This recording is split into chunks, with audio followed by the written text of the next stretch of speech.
A las 22:47 del 3 de marzo de 1943, en algún punto del Atlántico Norte, bajo un cielo que parecía una sola lámina de hierro negro, el SS Rosedale, un carguero canadiense desgastado por años de servicio y remendos improvisados, avanzaba a 9 nudos contra un mar inquieto y lleno de sombras. Su capitán, Arthur MacLeod, un hombre de 38 años con rostro prematuramente envejecido, estaba en el puente de mando, apoyado nas duas mãos, sobre o mapa húmido, enquanto observava a escuridão com aquela sensação pesada de que algo estava prestes a acontecer. O Rosedale navegava sozinho, fora de qualquer comboio, após uma falha no motor que o deixara para trás ao amanhecer. E naquela noite específica, ele avançava direto para o que os relatórios britânicos chamariam mais tarde de La Zona de Casa mais activa de la Kriegsmarine em toda a semana. MacLeod já havia sobrevivido a ataques de U-Boots antes, mas naquela noite havia algo diferente no ar, algo que até mesmo os marinheiros mais calados conseguiam perceber. O mar estava calmo demais, liso, como um espelho sujo. E a calma, em tempos de guerra, não era consolo, era aviso. Ele sabia que pelo menos um submarino alemão estava por perto. O que não sabia era que eram 9, distribuídos em formação de manada de lobos, esperando justamente navios isolados como ele. O SS Rosedale não era um navio de combate. Era um cargueiro civil com uma única arma antiaérea no convés traseiro. Seu casco rangia com cada onda maior. Seu motor, um velho Triple Expansion Engine, tossia mais do que girava com regularidade. E mesmo assim, carregava munição, alimentos e peças destinadas às bases aliadas na Irlanda do Norte. Carga suficiente para atrair qualquer U-Boat em busca de glória rápida.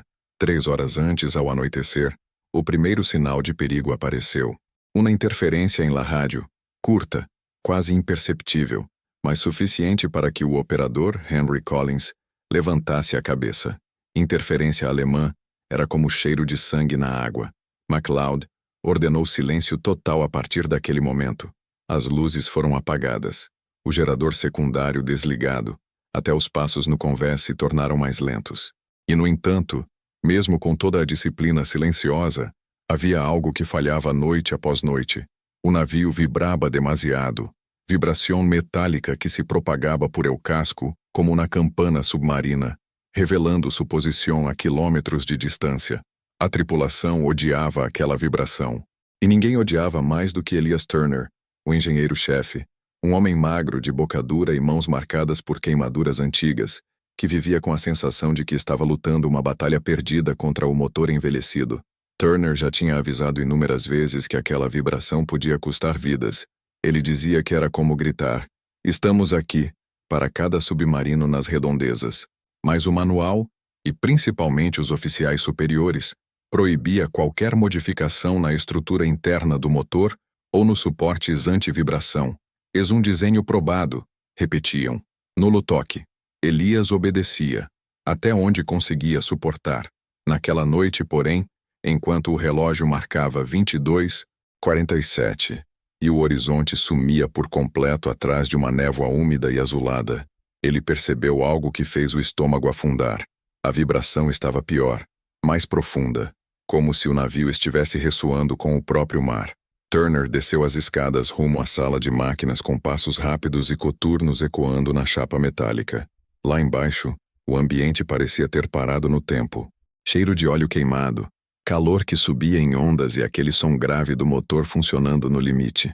Ele colocou a mão na parede e sentiu a vibração tremer seus dedos. E de repente, lembrou-se de 2 homens que serviram com ele meses antes, em outro cargueiro, o SS Hamilton, que havia sido afundado a apenas 40 milhas dali. Ambos morreram porque o Hamilton denunciou sua posição com aquele mesmo padrão irregular de vibração. Turner fechou os olhos por um instante, ouviu de novo mentalmente o estampido dos torpedos, lembrou-se do olhar de pânico de Robson, o marinheiro de Manitoba, que tinha apenas 22 anos e falava o tempo todo da namorada que deixara esperando em Winnipeg. Ele não podia reviver aquilo.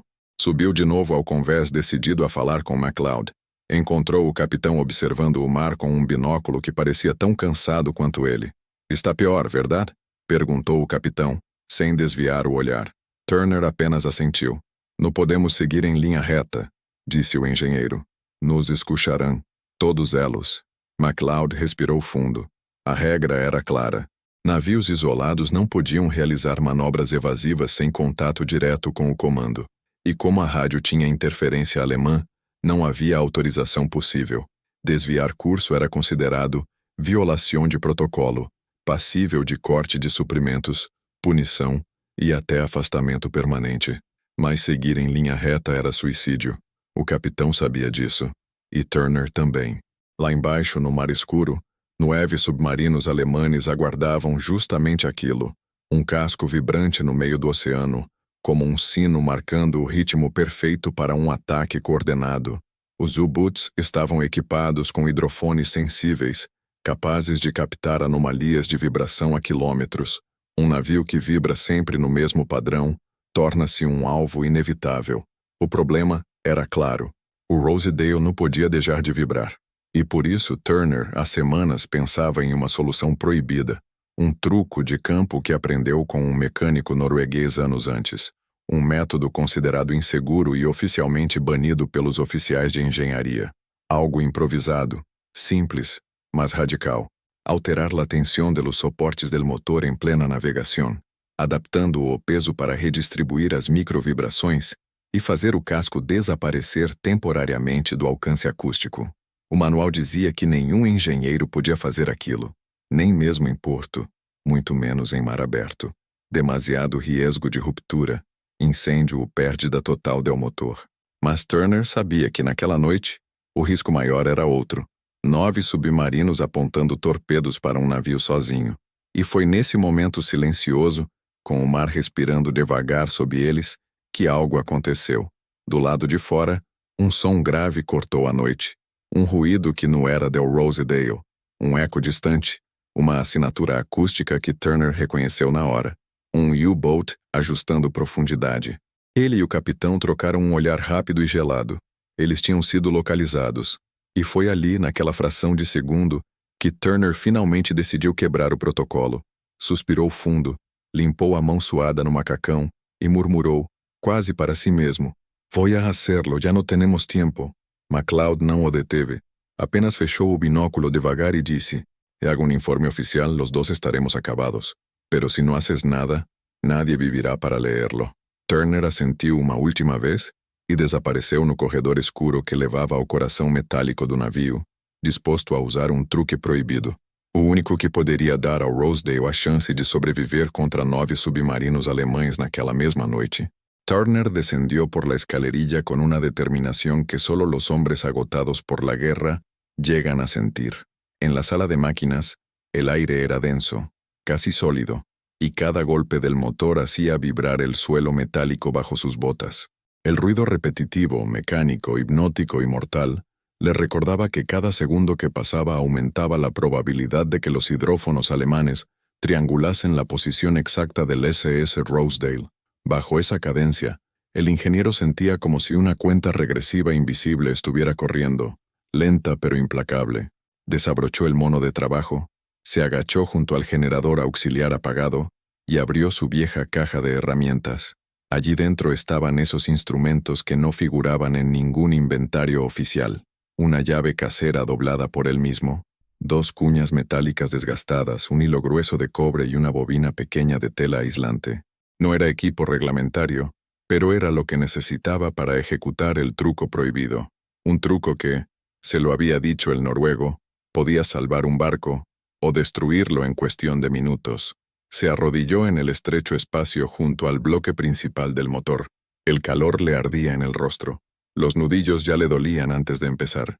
Intentó calmar su respiración mientras colocaba los dedos sobre los pernos que sujetaban los soportes antivibración. Allí estaba el origen del problema. La tensión irregular generaba una distribución asimétrica que hacía que el casco entero funcionara como una caja de resonancia. A distancias largas, un U-boat captaba eso como si fuese una señal de radio enviada directamente desde la sala de máquinas. Turner sabía que ajustar esa tensión en plena navegación era algo que ningún manual permitía. Nunca toques los soportes con el motor encendido, decía el reglamento en letras mayúsculas. Pero también sabía que, En aquella noche fría y silenciosa, no había otra salida. Giró la primera tuerca con la llave improvisada y sintió la vibración cambiar un poco, como si el motor respirara de otra forma. Era una operación delicada, demasiada fuerza, y el soporte podría romperse, muy poca, y de nada serviría. Sudor le resbaló por la sien pero no se detuvo. Mientras trabajaba, un recuerdo regresó sin aviso, la noche en que el Hamilton fue alcanzado. Recordó cómo el casco resonó justo antes de que los torpedos impactaran. Recordó el grito ahogado de Robson, y cómo el agua helada lo tragó en segundos. Pensó en eso mientras ajustaba el segundo soporte, esta vez usando la cuña metálica para nivelar el ángulo del motor. Era una maniobra arriesgada, pero Turner tenía la precisión de un cirujano desesperado. Arriba, el capitán McLeod observaba el mar con un silencio ritual. Las ondas eran suaves, pero él sabía que allí, en algún punto, 9 submarinos estaban sumergidos, escuchando, esperando cualquier irregularidad que les permitiera lanzar un ataque en coordinación. El Rosedale era apenas una sombra solitaria navegando en la oscuridad, pero una sombra que vibraba demasiado. Los marineros en cubierta estaban inquietos. El silencio absoluto era casi insoportable. Cualquier crujido del barco parecía un disparo, y de vez en cuando, un ruido extraño surgía de la profundidad del océano, un leve eco, un murmullo metálico, un sonido que no pertenecía al mar. Eran los U-boats moviéndose, ajustando profundidad, cambiando de rumbo, cerrando el círculo. En la sala de máquinas, Turner empezó a notar un cambio claro después del tercer ajuste. La vibración ya no era uniforme, empezaba a fragmentarse, a dispersarse. Eso era exactamente lo que quería, convertir un sonido estable en un conjunto de microoscilaciones caóticas, imposibles de interpretar por un hidrófono. Era como pasar de un latido constante a un pulso irregular e improvisado. «Haz que el barco cante como si estuviera roto, pero no lo rompas», le había dicho el noruego. Y Turner estaba obedeciendo al pie de la letra, pero aún faltaba la parte más peligrosa. Debía ajustar la barra estabilizadora secundaria, una pieza que, según el manual, jamás debía ser tocada durante la navegación. Una barra que, si se aflojaba demasiado, podía hacer que el motor se desalinease en cuestión de segundos. Respiró hondo, llevó la mano hacia el perno y lo giró un cuarto de vuelta. El motor tembló. Una señal de alarma se encendió en su mente. Esperó. Volvió a girar, esta vez solo 1 milímetro. El metal crujió como si se quejara, y entonces, como si un espíritu antiguo del barco despertara, la vibración cambió por completo. Se detuvo, soltó la llave, se quedó escuchando. Sonaba diferente. No más esa resonancia profunda que podía ser detectada a kilómetros. Ahora era una vibración dispersa, casi invisible, como si el barco estuviera respirando de manera irregular, confundiendo cualquier sensor.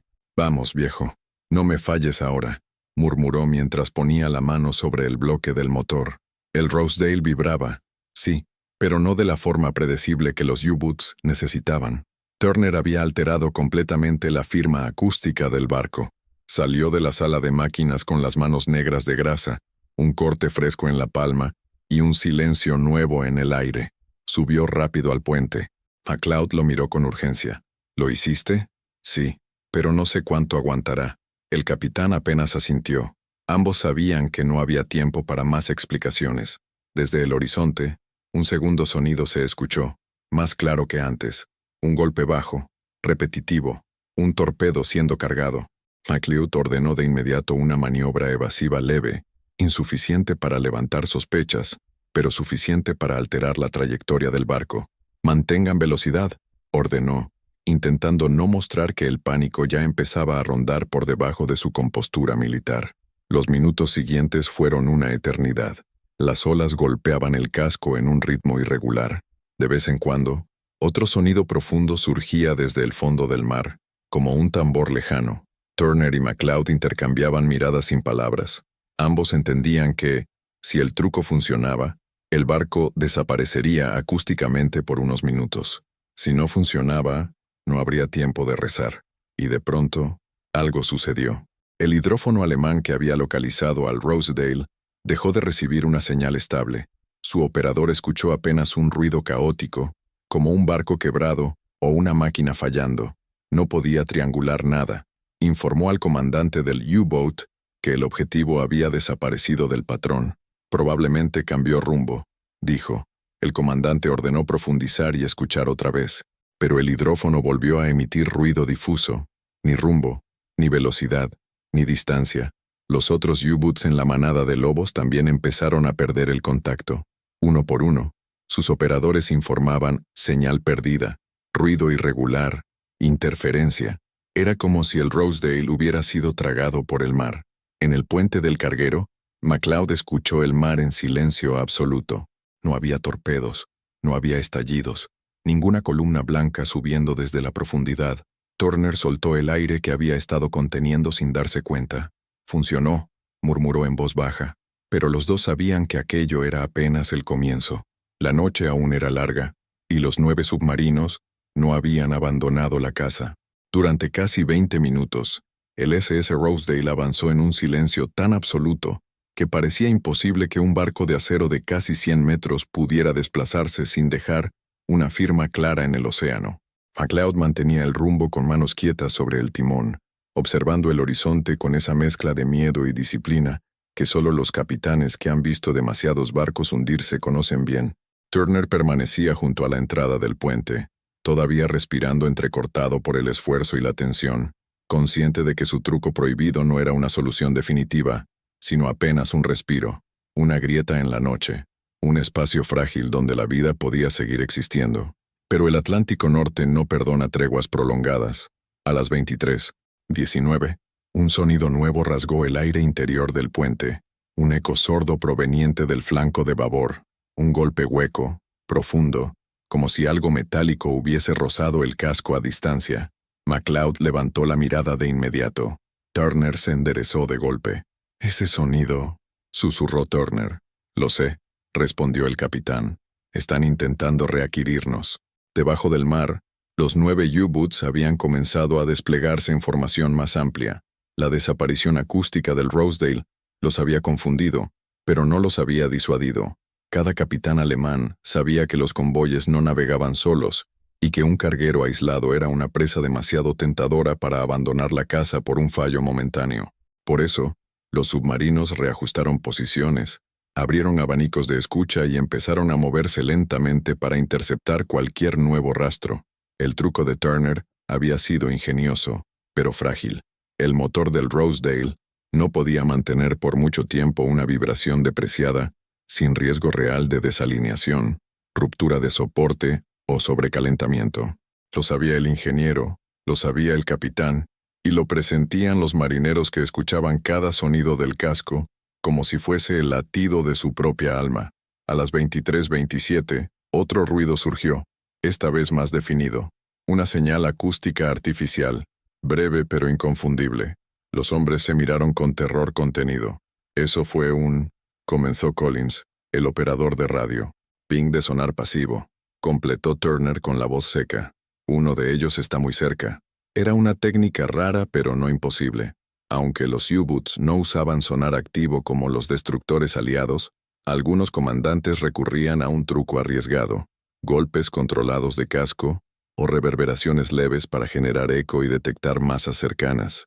Si el U-Boat que lo había hecho estaba tan cerca como parecía, significaba que la manada de lobos estaba cerrando el cerco. McLeod se apoyó en la barandilla de metal y tomó una decisión que rompería otra norma del manual. «Vamos a desviar el rumbo 3 grados a estribor», dijo, «sin cambios bruscos de velocidad. Si sospechan que maniobramos, dispararán». Turner tragó saliva. 3 grados no bastarán si uno de ellos ya está a menos de 200 yardas. «No podemos permitirnos más», respondió el capitán. «Si hacemos un giro amplio, detectarán el cambio en la presión del agua». El ingeniero sabía que tenía razón. Sabían todos.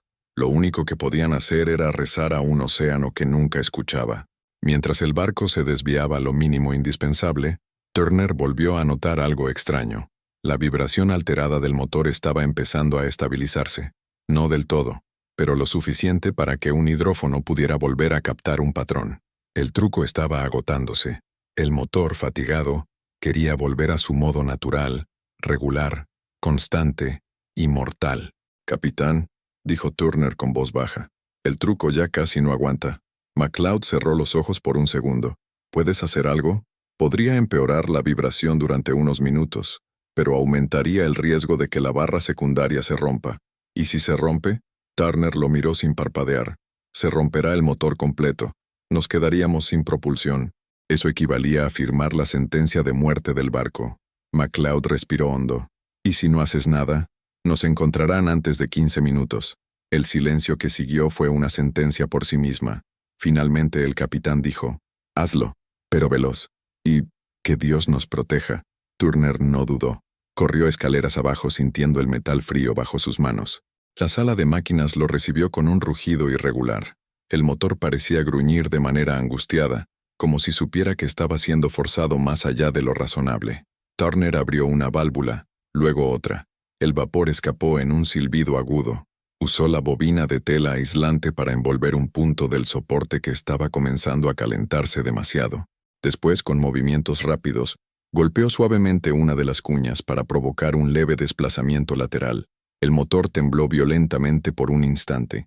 Ese temblor hizo que un marinero joven, en el pasillo, pensara que el barco había sido torpedeado. Pero no, era Turner torpedeando el motor para engañar al enemigo. Regresó corriendo al puente. «Listo», anunció. «Pero tenemos 10 minutos como mucho». McLeod asintió. «Entonces debemos aprovecharlos». A las 23:41, un tercer sonido atravesó el casco. Esta vez, no era un ping. Era el característico chasquido hidráulico de un torpedo siendo expulsado. Turner se puso pálido. «¡Han disparado!», gritó Collins. «Dirección estimada», ordenó McLeod.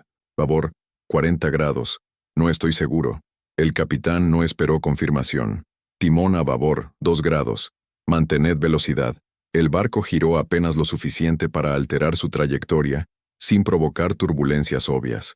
Turner escuchó el casco con los dientes apretados. El sonido del torpedo no venía directo. Era un disparo a ciegas, un intento de forzar al Rosedale a rebelarse.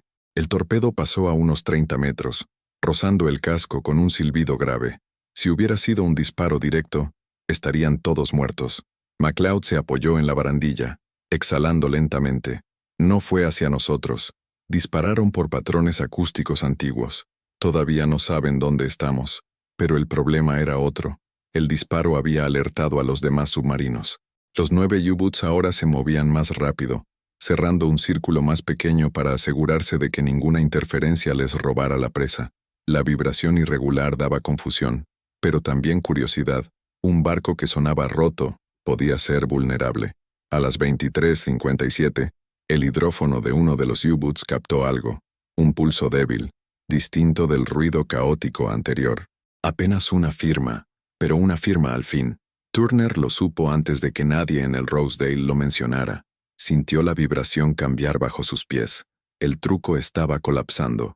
«Capitán», dijo Turner, sin levantar la voz, «en menos de 2 minutos volverán a oírnos como si estuviéramos gritando».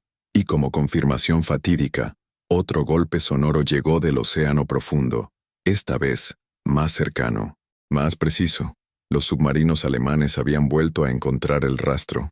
McLeod miró a Turner como si esa mirada pudiera pedirle un milagro nuevo. «Dime que hay algo más que puedas hacer». «Algo». Turner respiró hondo, su rostro empapado de sudor y cansancio. «Hay una última cosa, pero no se ha intentado jamás en navegación, y podría destruir el motor al instante». «¿Qué es?». Turner tragó saliva. «Forzar el motor a retroceder ligeramente durante 2 segundos para desestabilizar la huella acústica». «¿Retroceder en mar abierto? Eso es suicidio». «Exacto, pero podría hacer que desaparezcamos una última vez, solo una, lo suficiente para salir de la manada». McLeod cerró el puño, y al final dijo lo inevitable: «Hazlo». Turner lo sabía. Aquello podía ser el fin del motor, o el salvavidas que necesitaban para escapar de los 9 submarinos que los cazaban, como si fueran un animal solitario en medio del océano. Y así, con el Atlántico respirando hondo y 9 U-Boots acercándose a la distancia de matanza, Turner corrió una vez más hacia la sala de máquinas, para ejecutar el truco más peligroso de su vida. Turner descendió por tercera vez aquella noche como si estuviera bajando hacia el corazón de una bestia que ya no respondía a la lógica, sino al instinto. La sala de máquinas lo recibió con un rugido áspero, irregular, como si el propio motor supiera que estaba siendo llevado más allá de toda tolerancia mecánica. El calor era casi insoportable. La luz parpadeante de las lámparas creaba sombras alargadas sobre las válvulas y tuberías, como dedos metálicos apuntando a cada posible error. Turner sabía que forzar el motor a retroceder por 2 segundos equivalía a pedirle a un caballo agotado que, en plena carrera, girara sobre sus patas y luego volviera a avanzar. Era antinatural, peligroso, y podía destrozar todo el sistema. Se apoyó en la consola de control y respiró hondo. Sus manos temblaban. Pensó en Robson, en el Hamilton, en los barcos que no habían logrado escapar. Pensó en los marineros que dormían arriba, ajenos a que la vida de todos dependía ahora de un truco prohibido que ningún manual había contemplado jamás. Y entonces decidió que no iba a morir habiendo hecho siempre lo que los manuales mandaban. Ajustó la palanca de presión, abrió una válvula secundaria y colocó la mano sobre el panel que controlaba la inversión momentánea del motor. La palanca estaba fría, casi helada, como si se resistiera a obedecer. Turner cerró los ojos, apretó los dientes y susurró para sí mismo: 2 segundos, y nada más. Empujó la palanca. El motor soltó un rugido gutural, un bramido metálico que hizo vibrar toda la estructura del barco. El Rosedale tembló desde la proa hasta la popa como si un gigante lo hubiese tomado entre sus manos. Las luces parpadearon. Las herramientas colgadas en la pared repiquetearon, cayendo una tras otra sobre la superficie de metal. Turner sintió el golpe en el pecho como si hubiera sido alcanzado por una ola de presión brutal. Un olor a goma caliente llenó el aire, y durante un instante larguísimo, el motor pareció detenerse. Arriba, en el puente, McLeod sostuvo la barandilla mientras el barco perdía impulso. Los marineros se miraron entre sí como si estuvieran presenciando el fin. El Rosedale soltó un gemido profundo como un animal agonizante, y de repente, el motor volvió a encenderse, esta vez con un bramido que resonó como un latido recuperado. Turner regresó la palanca a su posición normal justo a tiempo. Cualquier segundo extra habría significado romper para siempre la barra estabilizadora. Pero el daño estaba hecho. La firma acústica del barco había cambiado radicalmente, transformándose en algo imposible de interpretar. Un eco torcido, errático, fragmentado. No era un sonido de barco sano, no era un sonido de barco roto. Era algo en medio, algo que ningún hidrófono podía clasificar. Aguanta, viejo, murmuró Turner, acariciando el panel metálico como si fuera un animal herido. Mientras tanto, debajo del mar, los U-Boots escucharon cosas muy distintas. El operador del U-557 reportó a su capitán que el ruido del objetivo había colapsado en fragmentos erráticos. El U-606 informó que el sonido parecía repetirse y luego desaparecer, como si el barco estuviera siendo retorcido por fuerzas invisibles. Un tercer submarino detectó una vibración tan irregular que pensó que el carguero había sufrido una explosión interna. Los comandantes alemanes, confundidos, ordenaron un patrón de torpedos al azar. A las 0004, el primer torpedo cortó el agua rumbo a un punto donde el Rosedale ya no estaba. 2 más fueron lanzados hacia el eco residual de las vibraciones. Ninguno se aproximó al barco. En el puente, McLeod observó las estelas lejanas de los torpedos que pasaban sin rumbo, como flechas lanzadas a un fantasma. «Los hemos perdido», murmuró Collins, sin poder creerlo. «No los hemos perdido», corrigió McLeod. «Los estamos confundiendo». Turner subió al puente unos segundos después, todavía jadeando, cubierto de sudor y con la camisa empapada de aceite y vapor. McLeod lo miró con un respeto silencioso, casi reverencial. ¿El motor sobrevivió? Turner asintió con cansancio. «Por ahora, pero estamos al límite. Ni un truco más. No hará falta», dijo el capitán. «Ya les quitamos lo que más necesitaban, tiempo y precisión». Pero la noche aún no había terminado. Los U-Boots, frustrados, comenzaron a dispersarse. Algunos se alejaron intentando readquirir señales en mar abierto. Otros se acercaron demasiado entre sí, entorpeciendo sus propios hidrófonos. La manada de lobos había perdido su ritmo. Lo que debía ser una caza perfecta se convirtió en una coreografía torpe de máquinas confundidas. El Rosedale, por su parte, avanzó con velocidad constante y mínima vibración. Ya no era invisible, pero sí inidentificable. Los alemanes no podían saber si estaban escuchando un barco moribundo, una ruptura mecánica o simples ecos de fondo reflejados en las corrientes frías del Atlántico Norte. A las 00:33, McLeod marcó una nueva coordenada.